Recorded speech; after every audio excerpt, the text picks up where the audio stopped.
Un placer saludarlo. Buen día. Franco, bien. Sí. Sin S. Muy bien, acá estamos con Natalia, yo soy Patricia, un placer. Muy buenos días. Un gusto, igualmente. ¿Cómo les va? Muy bien. Cuéntenos, antes de comenzar con la nota propiamente dicha, usted trabaja en un estudio con el doctor Lipti. Así es. Soy socio de Lisique Living y Asociados. Claro. Y ustedes son una empresa asesora, ¿verdad?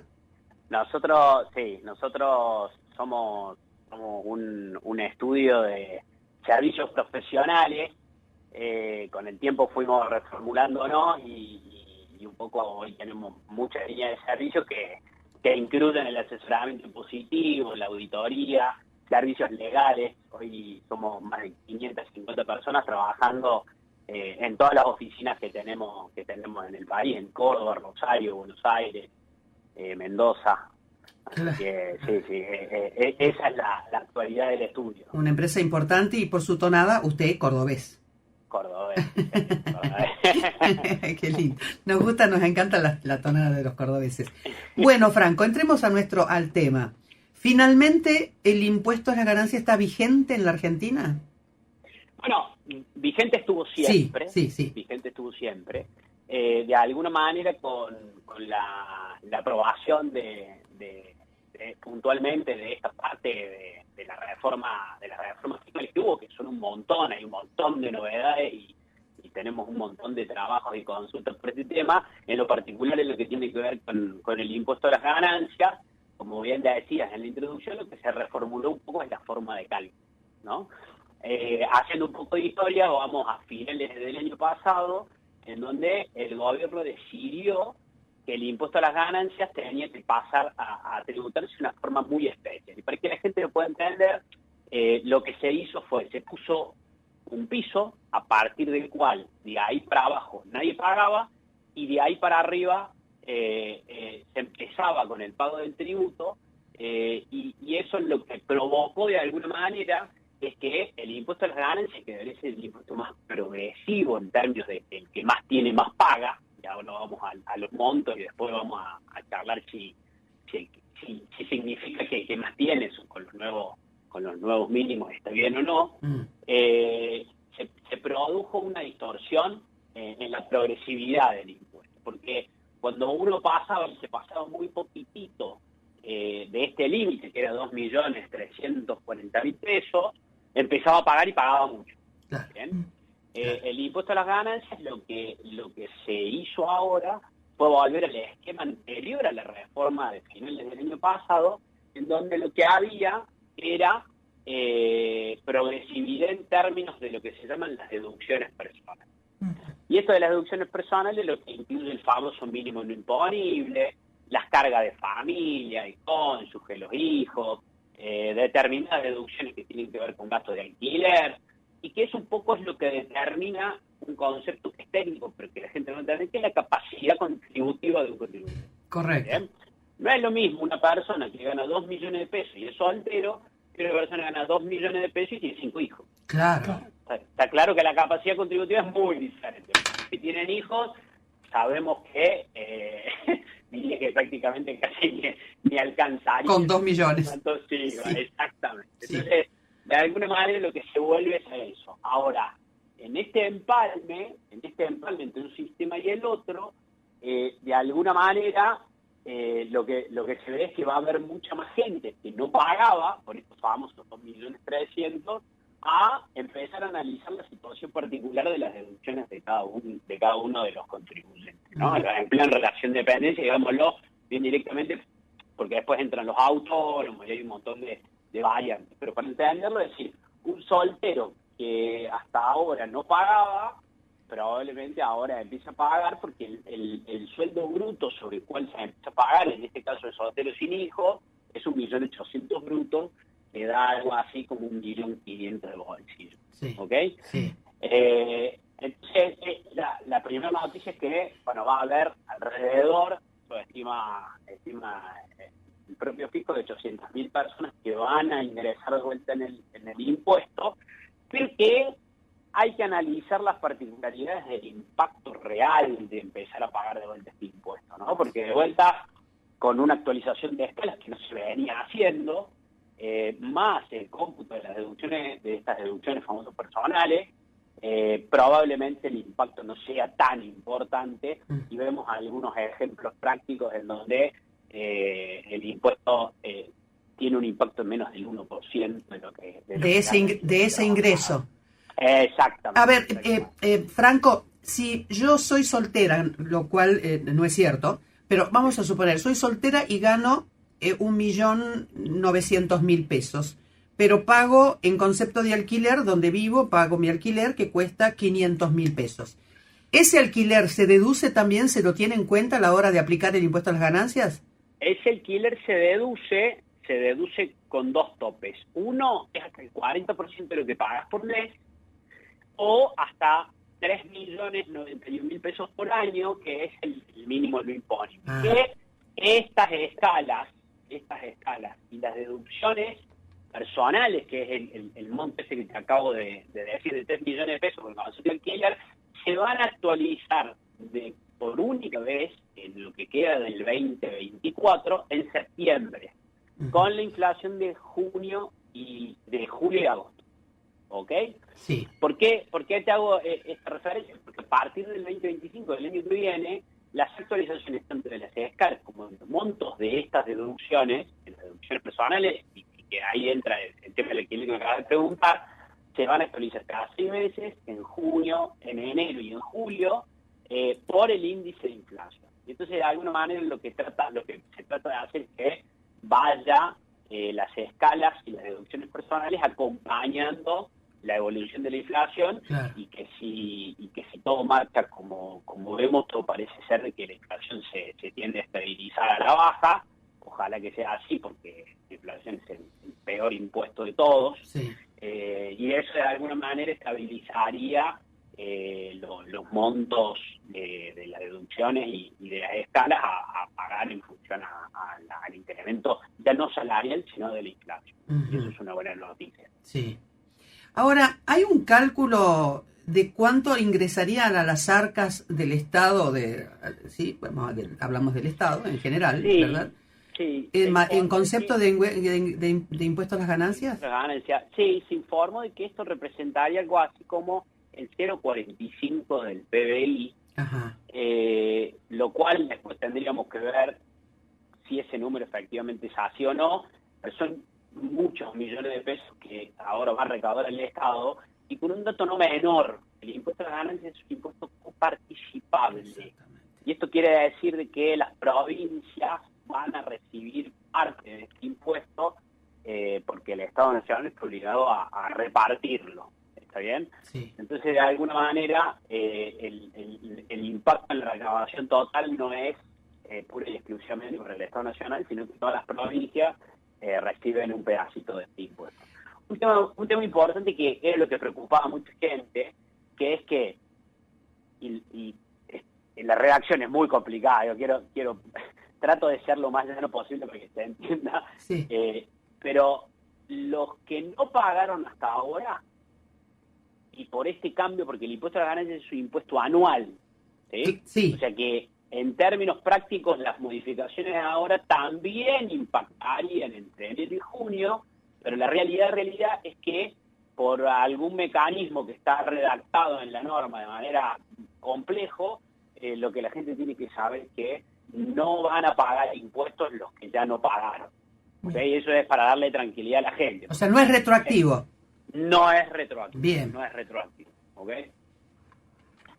Bien, Franco, los jubilados, por más que superen el monto de soltero o de casado, ¿no paga impuesto a las ganancias? No, eso no es así.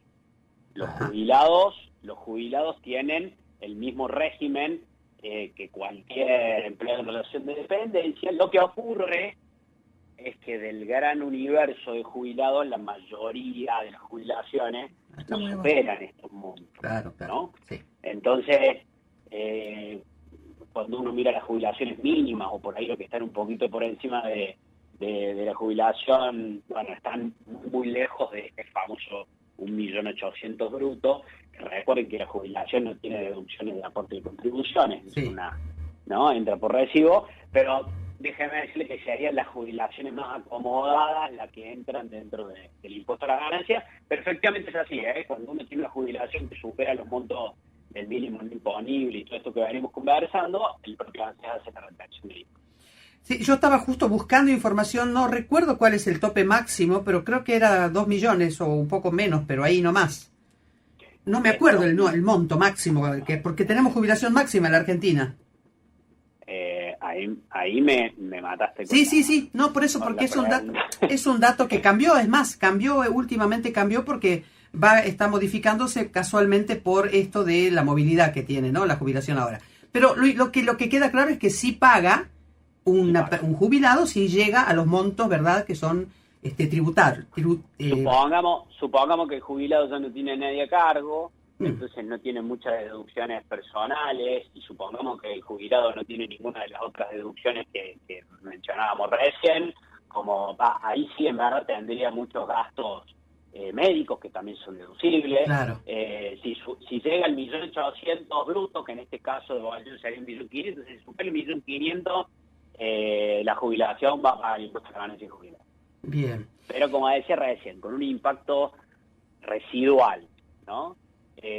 Imagínense un salario de 2 millones de pesos, a modo de ejemplo, representa el 0,6 de ese ingreso, ¿no? Porque también esto es importante. Ahora, en la actualización de las escalas van a empezar a funcionar realmente como tal. Las escalas van del 5% al 35%, en la medida que uno más gana, más alta es la alícuota, y entonces el impacto en el salario, si bien uno entra dentro del impuesto, va a ser menor.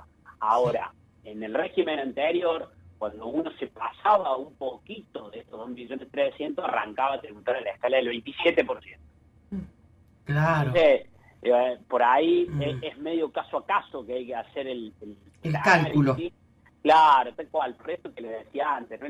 Hay gente que tiene empleada doméstica registrada, eso también es deducible. Hay gente que tiene carga de familia que otros no tienen. Hay gente que su cónyuge trabaja y gana más que el mínimo disponible, entonces no lo puede deducir. Otros, en cambio, sí. Y entonces ahí es en donde la conformación de esta capacidad contributiva es una medida un poco más razonable de lo que venía siendo antes, ¿no? O sea, antes había un límite de la parte del COBEL. Para ahí para abajo no se pagaba y de ahí para arriba se pagaba. Y no había tutía. Claro.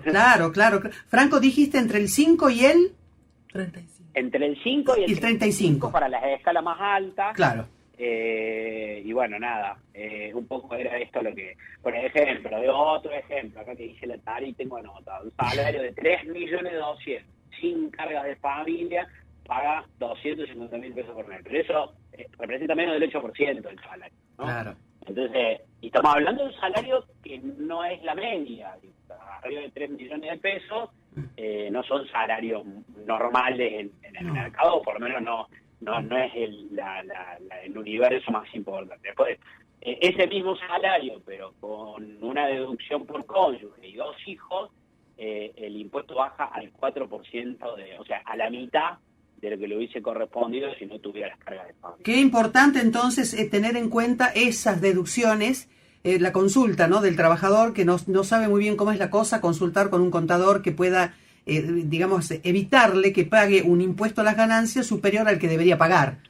Sí, en términos de lo que pasa en la práctica es que los empleados en relación de dependencia que están más expuestos a este impuesto, que son los que más ganan, sí, en general ya tienen la práctica habitual de ir haciendo la carga en el formulario de la página de AFIP de todas las deducciones que todavía para estas nuevas modificaciones no está vigente, o por lo menos hasta ahora que estábamos hablando en el transcurso de la mañana no estaba vigente. Pero apenas está vigente, el trabajador entra a la página de AFIP con su clave fiscal y empieza a cargar todas sus deducciones personales, y eso se le informa al empleador, y es el empleador el que hace la retención en función de esos datos.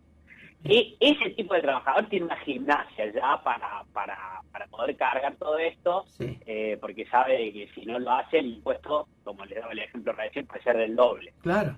La última de impuestos a las ganancias. Tenemos tiempo para la segunda parte que tiene relación con los bienes personales, con el blanqueo de capitales. Vamos a los que ya venían pagando ahora, ¿no es cierto? Los que pagaban hasta el mes pasado venían pagando el impuesto a las ganancias.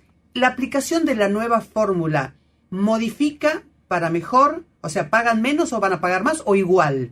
Bueno, ahí, viste, es como un signo de pregunta, porque depende mucho también de la composición familiar y de las deducciones que tenga disponible ese empleado que hasta ahora no le jugaban y que entraba a pagar en una escala muy alta. Puede darse situación donde pague menos, porque si le dejan computar los hijos, le dejan computar la deducción del alquiler, le dejan computar la deducción del empleado doméstico que tiene en blanco, entonces probablemente le dé el impacto en el impuesto menos. Claro. Por otro lado, si no tiene ninguna de todas estas cosas, el impacto debería ser algo más o menos parecido a lo que venía pagando, y también depende mucho de qué tramo entraba a pagar, porque no era lo mismo el que pasaba un poquito del mínimo anterior a aquellos que estamos hablando de sueldos de gerentes o de ejecutivos de 3, 4, 5, 6 millones de pesos, en donde ahí habría que hacer bien el análisis, pero probablemente si estaba en la escala más alta antes, ahora pague menos.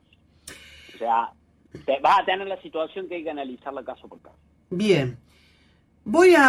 Lo paso a otro tema. Nos quedan 3 minutos, no sé en qué momento, pero era muy importante que hablemos de ganancias porque generó muchísimas dudas, Franco, y así es que nosotros estamos muy agradecidos porque de hecho sí fue muy didáctica su explicación. Bueno, gracias. Digo, la conclusión es que hay que hacer, cada uno de los empleados va a tener que hacer su propio análisis. Ahora no es tan fácil como si gano acá no pago y si gano acá para arriba pago. Por eso, si bien uno trata de bajarlo al llano y ser lo más claro posible, depende mucho, como era antes, depende mucho de la situación particular de cada empleado, ¿no? Claro. En realidad yo iba a ir con otros temas, pero yo prefiero que lo dejemos y si lo podemos molestar, no esta semana, lo vamos a dejar respirar, en el transcurso de la semana que viene de nuevo, para que hablemos sobre otros 2 temas que queden pendientes, si usted me lo permite. Bienes personales y blanqueo de capitales. A disposición para cuando quiera, porque ahí hay muchas novedades, sobre todo en el tema de bienes personales, e importante para los contribuyentes. Bien, por eso no quiero abordarlo ahora porque no vamos a tener tiempo de desarrollarlo como el tema lo merece. Franco, un placer, muchísimas gracias. Igualmente con ustedes, un saludo grande. Igualmente. Bueno, ahí está Franco Rossi, un hombre especialista en tributos.